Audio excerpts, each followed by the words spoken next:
Apoiadores dos candidatos ao segundo turno da eleição presidencial intensificam a disputa nessa reta final de campanha. Por isso, eu converso agora sobre esse assunto com dos coordenadores da campanha do candidato Jair Bolsonaro aqui no estado, o senador eleito Rogério Marinho. Sentar aqui um pouquinho.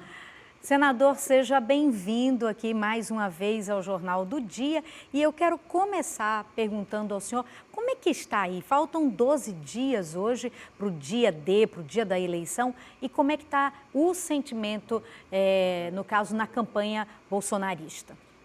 De muito entusiasmo, cara. Agradecer aqui a oportunidade de podermos conversar um pouco com o eleitor do Rio Grande do Norte, com seus telespectadores. Nós estamos assim muito entusiasmados com a recepção que estamos tendo em todo o estado.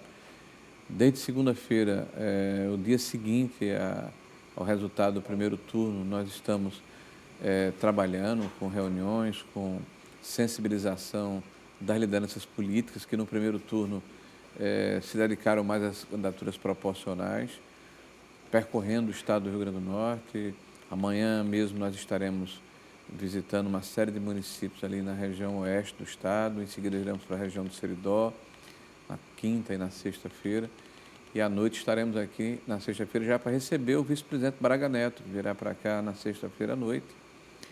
E no sábado vai ter uma programação grande, alusiva ao dia 22, em Parnamirim e Mossoró. E no domingo nós estaremos recebendo aqui o Nicolas, que foi o deputado federal mais votado do país, 1,5 milhão de votos lá em Minas Gerais. Já recebemos aqui a primeira-dama Michele Bolsonaro, a ministra Damares, a ministra Tereza Cristina.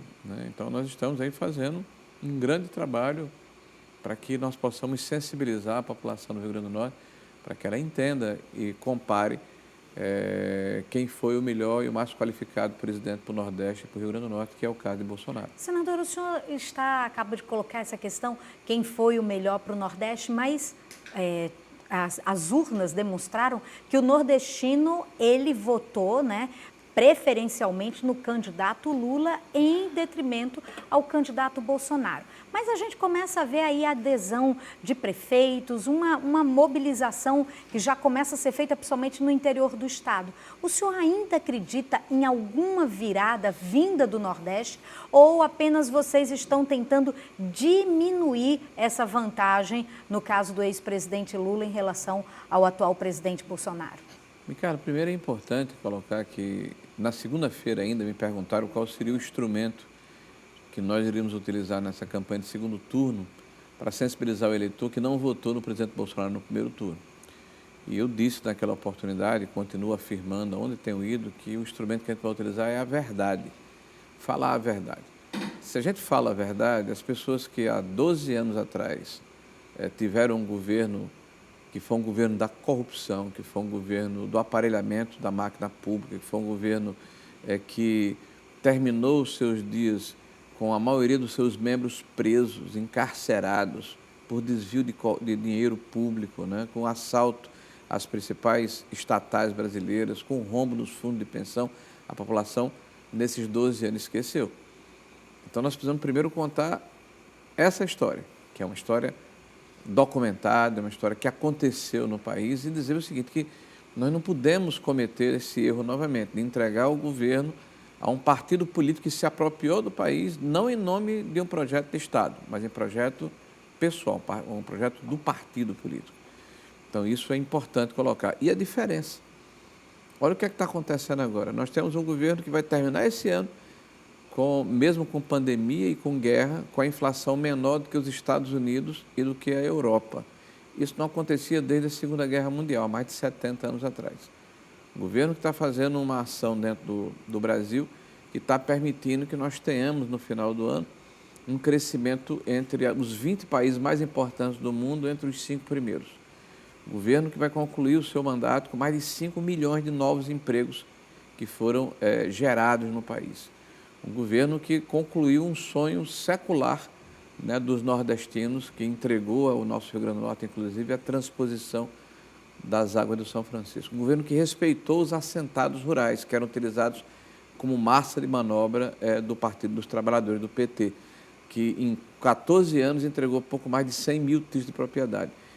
juntando todos os governos, Fernando Henrique Cardoso e Temer, 400 mil. Este governo do presidente Bolsonaro, em menos de 4 anos, mais de 450 mil títulos de propriedades entregues no campo. Então, nós temos muito a mostrar. Agora, a população precisa estar atenta para poder absorver esses conceitos. E eu falei aqui da economia, né, Micaela? Veja também que nós estamos, na verdade, decidindo não apenas entre dois presidentes da República, mas entre duas formas de encarar o mundo.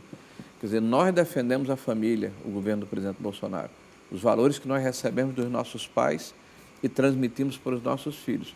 O outro lado acha que a pauta da família é uma pauta ultrapassada, dita literalmente pelo candidato a presidente Lula da Silva.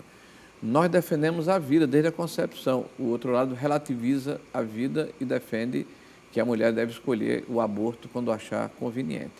Nós somos contra a liberação das drogas, o outro lado relativiza a questão das drogas. Nós achamos que o crime não compensa e que o criminoso tem que ser preso. O ex-presidente Lula disse que quem rouba um celular ou faz um roubo de menor expressão não pode ser preso, não pode ser atacado pela polícia. Então, nós temos visões de mundo diferentes, né? Nós somos um governo que, além de ter ações meritórias e exitosas na economia, nós defendemos a forma como os brasileiros têm se comportado e têm vivido desde sempre. Então, é uma escolha muito importante para quem mora nesse país, em especial para os nordestinos, que, de forma majoritária, como você colocou, votaram numa imagem nostálgica de um presidente que nunca existiu, que diz hoje que vai dar picanha e cerveja ao povo quando não deu na época em que era presidente. O Bolsa Família era R$ 49,00, hoje é R$ 600,00. Senadora, um dos pontos, lógico, a gente entra aí numa reta final, 12 dias, eu imagino como é que deve estar, né, assim, os nervos à flor da pele em ambas as campanhas, é óbvio. Então é aquela hora do ajuste fino e já deu para perceber claramente que tanto uma campanha quanto a outra campanha começam a bater muito, entra no momento do enfrentamento direto, né, de um contra o outro. E nesse último debate da Band, algo que chamou muito a atenção foi, por exemplo, o atual presidente Jair Bolsonaro, ele colocou em vários momentos questões relacionadas à liberdade, questões relacionadas a questões que estão acontecendo em outros países de, digamos, amigos do ex-presidente Lula, e isso foi algo que realmente bombou na internet, entrou nos top trends, né? Todas as questões relacionadas a isso. O senhor acha que esse tipo de enfrentamento direto é o que deve ser feito ou ainda há tempo de expor como o senhor acabou de colocar aqui, algumas situações e alguns planos ainda de governo? Olha, nós temos de um lado um governo que claramente mostra que veio e presta contas das suas ações. Do outro, nós temos um que sequer apresentou um plano de governo. Então, fica difícil debater com quem sequer quer mostrar o que vai fazer. O presidente Lula não informa quem vai ser o seu ministro da Economia. Não apresentou um plano de governo, ou seja, quais são as suas ações para gerar emprego, para combater a questão da inflação, para melhorar a vida das pessoas. Ele disse, eu fiz, vou fazer de novo. Então, nós não podemos debater com alguém que não quer o debate. Então, está na hora, além de prestar conta das ações, de mostrar o que vamos fazer no futuro, porque o nosso governo tem previsibilidade, tem segurança, né? Passa confiança ao mercado, a quem investe no Brasil. Existe, Micaela, um estoque de R$ 1 trilhão de investimentos privados contratados no Brasil. Não existe paralelo na nossa história de tanto recurso aplicado no Brasil, que está se transformando num canteiro de ouro. Não é por acaso que gera mais de 5 milhões de empregos. Então, tudo isso está em risco. De um lado, o presidente da República, que é atacado todos os dias, de todas as formas, né, defende a liberdade, inclusive, de ser atacado pelas pessoas, das pessoas expressarem a sua opinião. Do outro, nós temos o presidente Lula, que defende a regulação dos meios de imprensa, que quer sufocar a liberdade de expressão, que quer impedir que as pessoas tenham acesso às redes sociais e possam livremente se manifestar. Ele defende que haja uma censura prévia. O Partido dos Trabalhadores entrou com dezenas de ações, quase que diariamente no TSE, para impedir, por exemplo, que as pessoas possam fazer deduções, ou seja, fazer juízo de valor sobre fatos verídicos. Então, por exemplo, houve corrupção na Petrobras? Houve. Desviou-se mais de 30 bilhões de reais que foram devolvidos aos cofres públicos? Sim. Ah, mas não se pode falar porque isso pode induzir o eleitor a ter uma conclusão errada de um fato verídico. Bom, se você está censurando até o juízo de valor que as pessoas poderão fazer sobre fatos verdadeiros, imagine que mundo o PT propõe que o Brasil viva. E o que é pior, muita gente hoje que defende o PT e acusa o presidente de que eventualmente poderá golpear a democracia, poderão ser as vítimas no futuro. Né? Porque não é o presidente da República, o Bolsonaro, que mandou prender deputado e jornalista por delito de opinião, porque falou contra um poder. Não foi o presidente Bolsonaro, por exemplo, que mandou processar pessoas que estavam numa mesa de bar falando mal de um ministro do STF, porque o segurança do ministro escutou.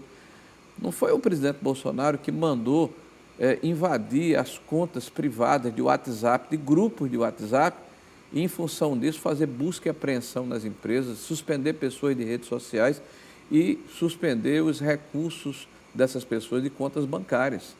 Então, nós estamos vivendo um momento muito estranho, né? Quem defende a liberdade é o presidente. E quem ataca a liberdade são aqueles que dizem defendê-la. Me parece aquela máxima do movimento comunista, né, da década, do início do século XX, que dizia o seguinte: acuse-os do que você é, né? E do que você faz. Então, a pessoa faz aquilo e joga a culpa para um terceiro. É como o batedor de carteira, né? Ele rouba a carteira de alguém, sai gritando na feira, pega ladrão para desviar a atenção. Então, hoje o Brasil precisa acordar, né? Precisa acordar e entender que o seu voto no dia 30 de outubro vai definir o futuro dos nossos filhos, do nosso país, da nossa cidade. Nós não queremos ser a Venezuela, onde mais de 6 milhões de venezuelanos já deixaram o seu país, do amigo do presidente Lula, do Maduro e antes do Chávez. Nós não queremos ser a Nicarágua, do outro amigo do presidente Lula, Ortega, que está criminalizando o cristianismo, expulsando padres e freiras, né, e impedindo que se pregue a palavra de Deus no seu país. Nós não queremos ser a Colômbia, que há 60 dias ganhou o presidente da República de esquerda, um ex-guerrilheiro das Farc, e já aposentou 60 generais que combatiam o narcotráfico, estavam formando uma milícia de 100 mil soldados para hostilizar a população, e foi à ONU para defender a liberação de drogas, da coca, que produz a cocaína na Colômbia para exportar para o mundo inteiro. Nós não queremos ser a Argentina, né, do outro amigo do presidente Lula, a inflação beirando 100%, a população 40% abaixo da linha da pobreza, as pessoas fugindo da Argentina. Não é esse o destino que nós queremos para o nosso país. Então, no dia 30, a gente tem que ter muito cuidado, né, com os lobos em pele de cordeiro que voltam agora fazendo de conta que não tem um passado. O próprio presidente Lula foi condenado por mais de 20 juízes em 3 instâncias diferentes por corrupção e desvio de recursos públicos. E foi inocentado, como disse com propriedade o presidente da República? Não, não foi inocentado. O seu processo ele foi sobrestado, anulado e voltou à primeira instância. Ele não foi inocentado em nenhuma instância. Ele continua respondendo por crimes de desvio de recursos públicos. Senador, a gente está com o tempo esgotadíssimo, mas eu ainda preciso fazer uma pergunta, até porque no último debate da Band ficou muito claro a forma como o presidente Bolsonaro trata o senhor. Ele colocou várias vezes, olha, o senador das águas, Rogério Marinho, e eu queria perguntar ao senhor, o senhor ainda acredita o senhor que foi um senador eleito no Rio Grande do Norte, que é da base, né? E é ali não só da base, como é da mesa mesmo do presidente Bolsonaro. O senhor ainda acredita numa virada aqui no Rio Grande do Norte? Uma virada, por exemplo, aqui em Natal? O senhor vai me responder daqui a pouquinho, depois eu realmente tenho uma confiança grande na sua figura pessoal. E eu acabei de perguntar ao senador se ele acredita numa virada na capital, se ele acredita em uma virada ainda no Rio Grande do Norte. Micaela, eu tenho muita fé que nós vamos ganhar essa eleição e que o Rio Grande do Norte vai dar a sua contribuição. O presidente teve 32% dos votos aqui no primeiro turno, foi acima do que aconteceu em 2018, que foi 28%, 29%. Nós vamos ter uma performance melhor no segundo turno, não tenho dúvida nenhuma, isso está claro, está nítido. pela forma como nós estamos sendo recebidos, as manifestações que eu tenho presenciado. Natal teve 42% de votos para Bolsonaro e 48% ou 47% para Lula. O prefeito está muito empenhado aqui, né? Nós estamos fazendo programações praticamente diárias, as reuniões estão acontecendo e nós temos esse instrumento que é poderosíssimo, porque é a verdade, né? Na hora que você começa a falar o que aconteceu com o Natal, no caso de Natal, nos últimos anos, em função do apoio que o governo federal tem dado, isso sensibiliza as pessoas. Quer dizer, não há paralelo na nossa história de um volume tão grande de investimentos em tão curto espaço de tempo. Isso se dá também no Estado como um todo. Esse é um governo que abriu mão, né, daquela centralização dos recursos que ficavam em Brasília e os prefeitos tinham que peregrinar com um pires na mão para dever o favor ao governante de ocasião. Então, os recursos foram disponibilizados indistintamente, sem levar em consideração partido político, nem vinculação de quem quer que seja.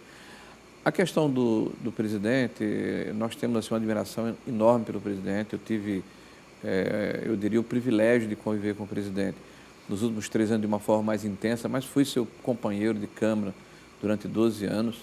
E o presidente é uma figura humana extraordinária, é um grande patriota, um grande brasileiro, tem uma coragem pessoal e um espírito de país, de querer ajudar a população.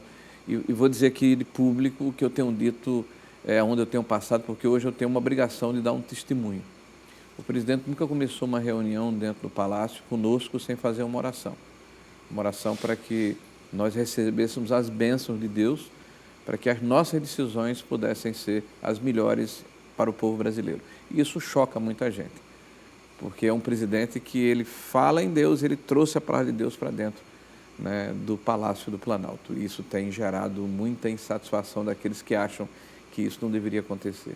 Senador Rogério Marinho, obrigada pela sua participação aqui no Jornal do Dia. Obrigado, Micarla. Eu não tenho dúvida que a gente vai ganhar no dia 30. O bem sempre vence o mal. 22.